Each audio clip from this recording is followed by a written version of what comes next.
We had been together for 3 years, and in all that time, Leo Vance and I had never had a real fight. He was always gentle, attentive, and kind.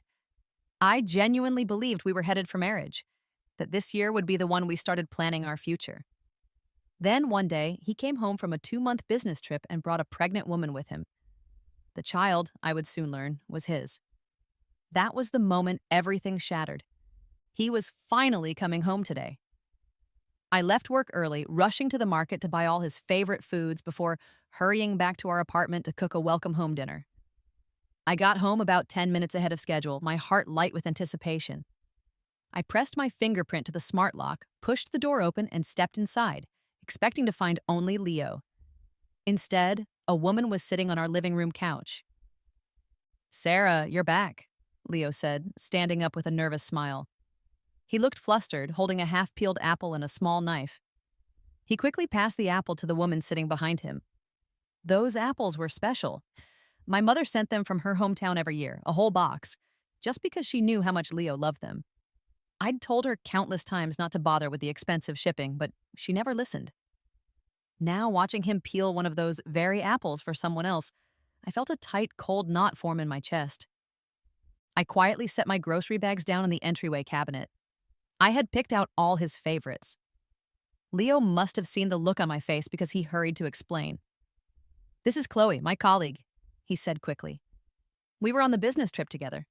She just finished her quarantine, but her neighborhood was just marked as a high-risk area again. She can't go home, so I told her she could stay with us for a few days." My eyes moved to Chloe. She didn't look the least bit embarrassed. In fact, she looked almost smug as she met my gaze and chirped, "Hi, Sarah." I gave a short, neutral nod, but the idea of a stranger moving into our home was deeply unsettling. This wasn't the first time I'd met Chloe. She was petite, with pale skin and large, round eyes that always seemed a little too bright. She was usually quiet, but I had noticed the way she looked at Leo during company events. It was a possessive, watchful gaze that always made my skin crawl, like someone was quietly staking a claim on something that belonged to me. Something felt terribly wrong. In 3 years, Leo had never brought a colleague home, male or female. If Chloe truly had nowhere to go, she could have stayed in the company dormitory or a hotel. There was no logical reason for her to stay with us, especially not in our tiny apartment. The 40-square-meter loft was barely big enough for two. Adding a third person would be more than just an inconvenience. Leo was a thoughtful person. He had to know this. This meant either he had completely lost his sense of reason, or there was something else going on. "We only have one bedroom," I reminded him, hoping he'd see how impossible the situation was. He just smiled awkwardly. "I already figured that out. You can sleep in the study, I'll take the couch, and Chloe can have the bedroom." Just like that, he had rearranged our entire life without even asking me. I was not okay with it. To me, Chloe felt like an invasive species, a cuckoo in our nest, slowly pushing me out. I raised my voice for the first time. "This is my home," I snapped, refusing to be steamrolled. And that's when the man I thought I knew for 3 years vanished.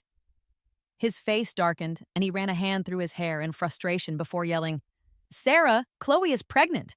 We can't make a pregnant woman sleep on the couch. It's only for a few days. Why are you making such a big deal out of this?" Pregnant. So that was the real reason.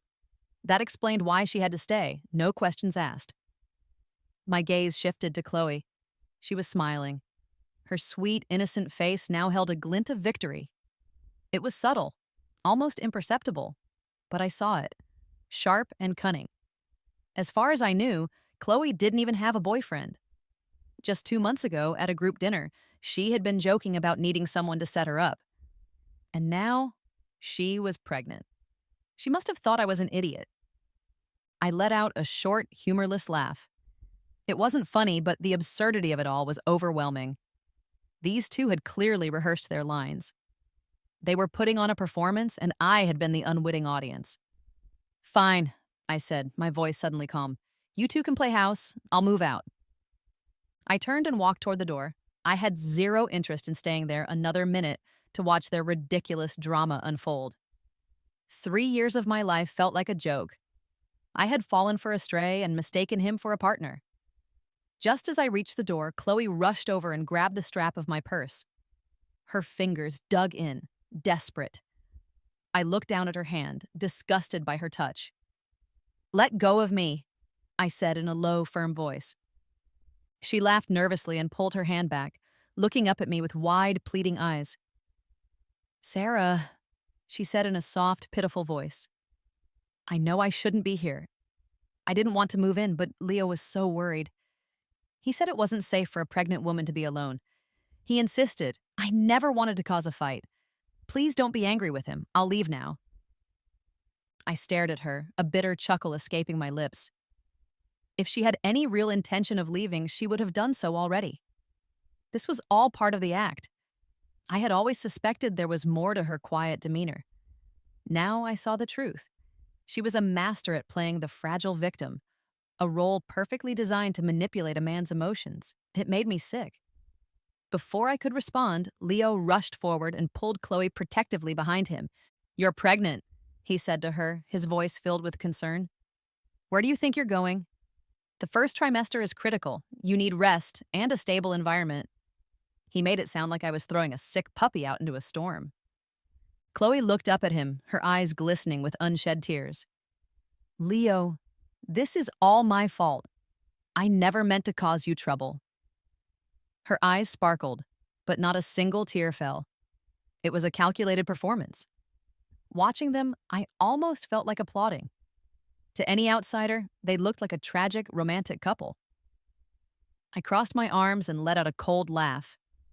That's when Chloe finally let the tears fall, streaming down her face like a broken string of pearls. "Just let me go!" she cried, turning and running for the door. Leo panicked. He grabbed her forcefully, pulling her back into his arms. Then he turned to me, his face twisted with rage. "Chloe is not going anywhere," he shouted. "This is my home, and I decide who stays. She is staying here, and she will sleep in the master bedroom." His voice echoed in the small apartment. He had never, ever raised his voice at me. But for her, he was yelling. In that instant, I knew with absolute certainty the child Chloe was carrying was his. The business trip had been a full month. A man and a woman, alone together day and night. It wasn't hard to figure out. Chloe had been showing up more and more at our social events before he left. This affair had been going on for a while. They stood there, feigning innocence, but there was no shame in their eyes. I wasn't going to lower myself by arguing with them. If Chloe wanted what was left of this man, she could have him. I worked in finance. My income was several times higher than Leo's. Yes, he paid the rent on this apartment, but that was it. Every bill, every grocery trip, every designer item he wore. I had paid for it all, and Chloe, as calculating as she was, couldn't have missed that fact. I had provided the comfortable life that he had then used to build a new one with her. Now she was pregnant. Fine. If I was leaving completely. Not another cent of my money would support their new life. Let him see how far his salary could take them. I turned to Leo, my gaze steady. "You said this is your home, and you decide who stays. On what basis do you make that claim?" My tone was quiet, but it cut through the air and made both of them freeze. Without another word, I walked back into the living room and sank onto the couch. I spread my arms across the backrest, crossed my legs, and stared at them. This was my space, and I wasn't going anywhere. Leo's face flushed and then paled. He clearly hadn't expected me to call his bluff so publicly. "Sarah," he said, trying to regain his composure. "What do you mean by this?" His pride was obviously wounded. "I mean, it's time to settle our accounts," I said lightly. They glanced at each other, confused. "Chloe's baby," I said, dragging out the words, watching his face tighten with panic. My lips curled into a smirk. "It's yours, isn't it?" Leo went completely rigid.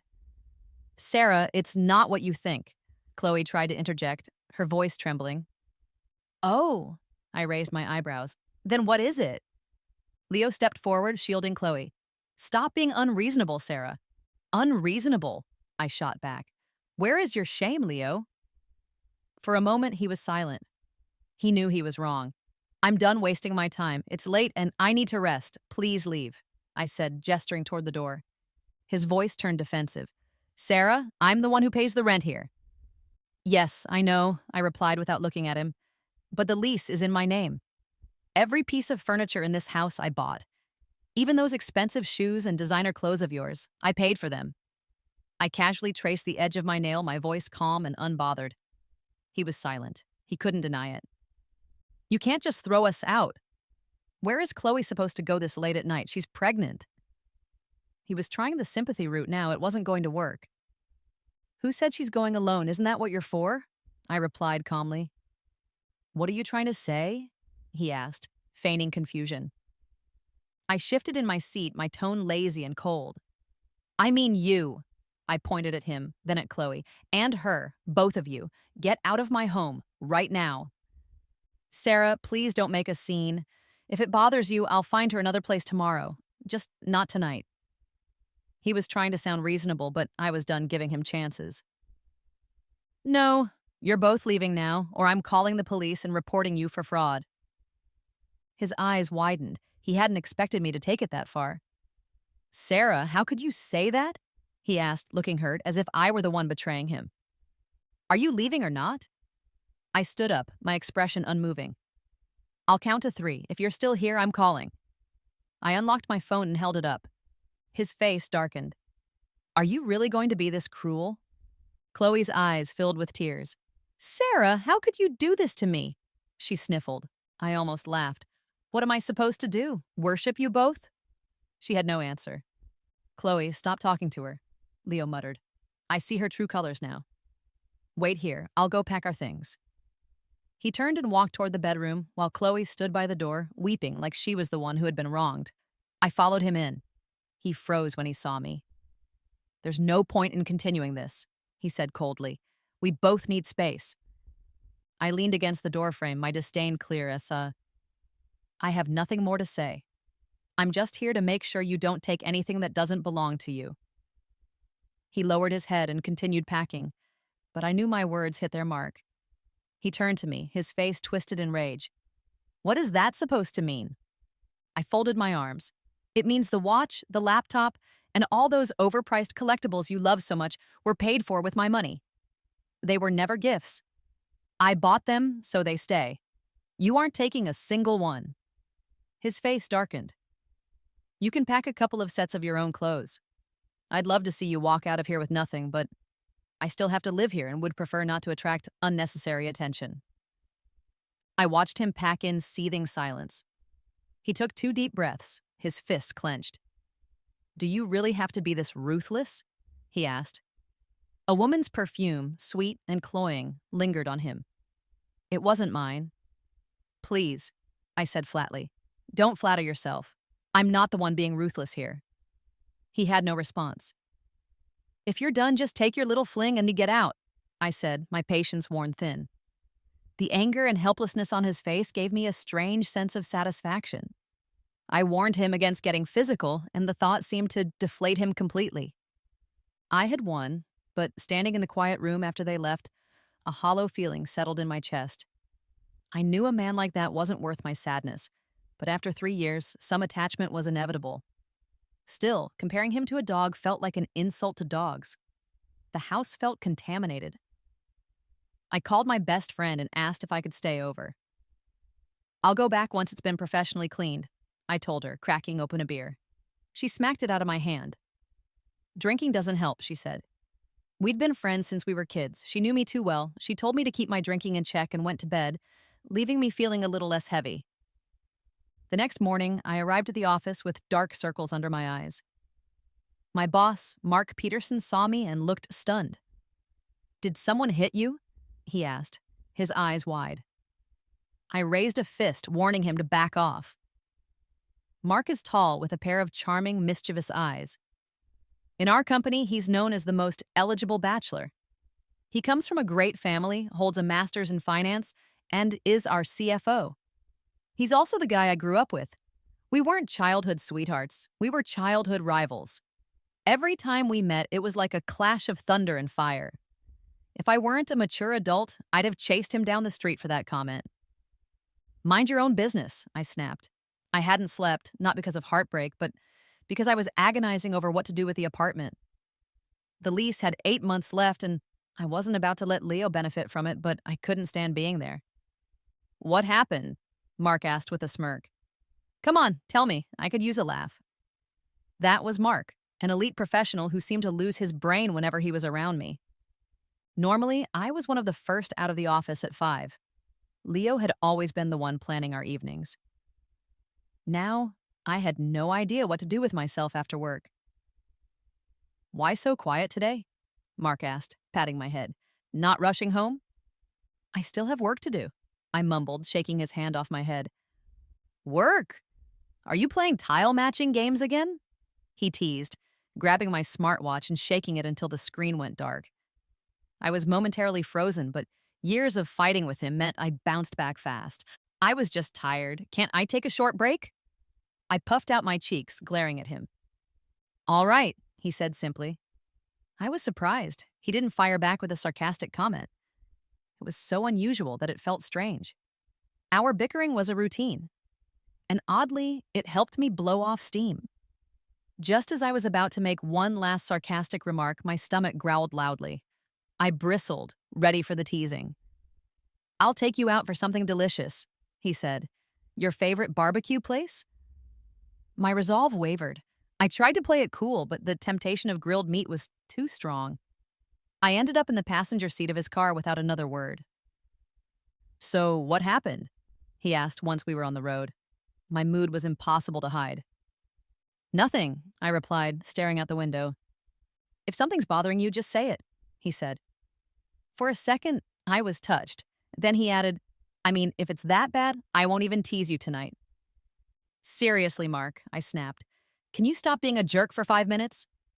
He just laughed. Sarah, since when have you ever been able to hide anything from me? A mischievous grin spread across my face. Actually, yes. Remember that time your test paper got shredded? That was me. I told my golden retriever to do it. He just shrugged. I knew it the moment I saw you two whispering in the corner. He didn't look smug, but almost fond. I must have imagined it. At the restaurant, I channeled my frustration into devouring food. I felt lighter when we left. He offered to take me home. Can you drop me off at a hotel instead? I asked. When he looked surprised, the whole story came tumbling out. I told him everything about Leo's betrayal, the anger, the humiliation. Don't swear, Mark said firmly, tapping the back of my head. What did you say? I asked, thinking I'd misheard. I said your brain finally kicked in. Good job. I stared at him, dumbfounded. He was being nice. I have an empty apartment, he offered. Stay there for a while. I was stunned by his thoughtfulness. A stranger's empty apartment felt infinitely better than returning to that house. It no longer felt like home. I still couldn't swallow the bitterness of it all. Lying in bed that night, I chatted with my best friend. So, do you have a plan? She asked. I do, I replied, my voice sharp. Leo is in the middle of a big promotion evaluation. Someone with questionable morals shouldn't be leading others. For the next 3 days, I spent every afternoon at the cafe across from Leo's office, waiting for an opportunity to connect with his main competitor, but I had no luck. I dragged myself back to the office late one afternoon. The moment I sat down, Mark walked over. Come to my office, he said, his voice cold and expressionless. His icy indifference made me nervous. What's wrong with Mr. Peterson? I whispered to a colleague. She shrugged. He was in a meeting all morning. Came back like this. I knocked on his door and stepped inside. The room felt like a lion's den. Where were you today? He asked, his voice laced with tension. I was at the office, I said, confused. I mean, during your lunch break. You've been gone every lunch hour for 3 days. Where have you been going? There was anger in his tone now. My lunch was my personal time. I lifted my chin. That's my private time. I don't think I need to report my whereabouts to you. His face grew colder. He stood up and walked toward me. Sarah, I just said you were smart. Why are you doing something so foolish? You've been waiting outside Leo's office, right? What are you trying to do? Confront him? I thought you said he wasn't worth your time. His words hit me like a slap. Wait, how did you even know I was there? Did you follow me? I asked, my tone turning sharp. I was there today, he replied flatly. I had a meeting at his company. I saw you. So it wasn't stalking. I told him my plan, the waiting, the competitor, the reason. He listened in silence, then stared at me in disbelief. That's it? He asked, his expression softening. What else would it be? I shot back. You think I want to get back together with him? Please. I'm not in the business of collecting trash. I'll help you, he said. What? I blinked. I'll help you, he repeated. Because we grew up together. That means something. What are you really after? I asked wearily. He'd never been this kind before. No one else is allowed to bully you, he said quietly. It sounded almost like a confession. With Mark's help, things moved quickly. The target I'd been waiting for materialized, and I handed over all my evidence. Photos of Leo and Chloe, her pregnancy report, and proof of my long-term, faithful relationship with him. I also had a lawyer Mark found draft a formal demand for compensation based on the money Leo had essentially conned out of me. I changed the locks, signed a lease transfer agreement for the apartment, and listed every expensive thing I'd ever bought him on secondhand sites. Only then did I feel like I could finally breathe again. A week passed. I hadn't felt heartbroken once. I was too busy enjoying my new freedom, with Mark by my side, a quiet, constant support. When I forwarded the lawyer's letter to Leo, my phone immediately rang. Sarah, he shouted, what is the meaning of this? I calmly ended the call. He called over 10 more times. The next day, he sent Chloe to my office. She put on a show for my colleagues, sitting in a chair someone had provided, her eyes red and puffy, trying to paint me as heartless and cruel for asking for my money back. Dating is a mutual thing, she cried. You should part as friends. The crowd murmured, some taking her side. Did Leo send you here? I asked, my eyes narrowed. He's a good man, Sarah, she insisted. He was so hurt by your actions. If he didn't send you, then let him come talk to me himself, I said, my voice growing cold. Whatever issues are between me and Leo are between us. You're the other woman. You have no right to be here. Just then, Leo himself stormed through the crowd. He looked like a stranger to me now. How did you become like this? He asked, his face a mask of pain. We agreed to part peacefully. Why are you dragging this out? His shamelessness was astounding. Emily is pregnant now, he continued, his tone self-righteous. You're a young woman. You should have some self-respect. Chasing after us like this won't accomplish anything. He had successfully painted me as a bitter, desperate ex. Fury burned in my chest. Then, another voice cut through the crowd. What is going on here? It was Mark. I instinctively stepped back, feeling suddenly vulnerable. What are you doing here? Mark asked Leo, his tone sharp. To explain how you're going to repay the benefits you gained from her under false pretenses? Or to confess that you cheated on her and then had the nerve to move your pregnant mistress into her home? His voice was clear and steady, loud enough for everyone to hear. Benjamin's face went from red to pale. Call security, Mark said quietly. Leo was escorted away, powerless. I looked at Mark with a grateful, fluttery feeling in my chest. Thank you, I murmured, and quickly slipped away, unused to such sentiment between us. That night, Leo's car trailed us as Mark drove me home. Mark calmly called the police. At the entrance to our neighborhood, the officers detained him. He's a scammer, I told them sincerely. He pretended to want to marry me to get my money, and now he's harassing me. After a few more run-ins, Leo finally quieted down. Eventually, his lawyer called. Leo wanted to meet. The moment he saw me, he launched into a sob story, claiming Chloe had tricked him and the baby wasn't his. Sarah, he pleaded, let's start over. I was wrong. The shamelessness of it made my skin crawl. Funny, I said, looking him in the eye. A few days ago, you were shouting that no amount of clinging would change reality. I wasn't thinking clearly then, he said desperately. Leo, if you dropped something you owned into a sewer, would you just fish it out and use it like nothing happened? I asked coolly. He stiffened. Every time I saw it, I would remember where it had been, I added. And the stench? It would never go away. I'd rather just throw it out. So you had better repay what you owe me, or we'll settle this in court. I stood up and left. The old apartment was sublet, my things were gone, and my old life was over. That evening, I went out to dinner with Mark to celebrate. The wine made me bold. You know what? I said, patting his shoulder. You've been loyal, all our grudges are officially wiped clean. He looked at me. Grudges? What grudges? A whole list, I said, counting on my fingers. You pulled my braids, you tattled on me, you told my mom about my high school crush. He listened with a small smile. Is that all? He asked. There's more, I insisted. Then he spoke, his voice soft. Sarah, I pulled your braids because you kept talking to that chubby kid. I tugged your backpack because you walked too slow, and I was afraid you'd get lost. And I told the teacher about the other kids. His voice trailed off. When I looked up, his eyes were on mine, and something shifted in the air between us. I told the teacher because I wanted you to play with me, he said, his voice gentle but heavy. And in high school, I told your mom because I was jealous. You probably never knew what I said to her afterward. My heart started to race. Sarah, he said, I told your mom to keep an eye on you because one day, when I grew up, I wanted to marry you. The world went quiet. It felt like a dream. I'm glad you broke up with him, he continued. For a long time, I thought I'd have to watch you waste your life with someone who had nothing to offer. I'm glad you finally woke up. He took my hand. Justin, I murmured, my mind a blank. Sarah, you really are a fool, he said with a grin.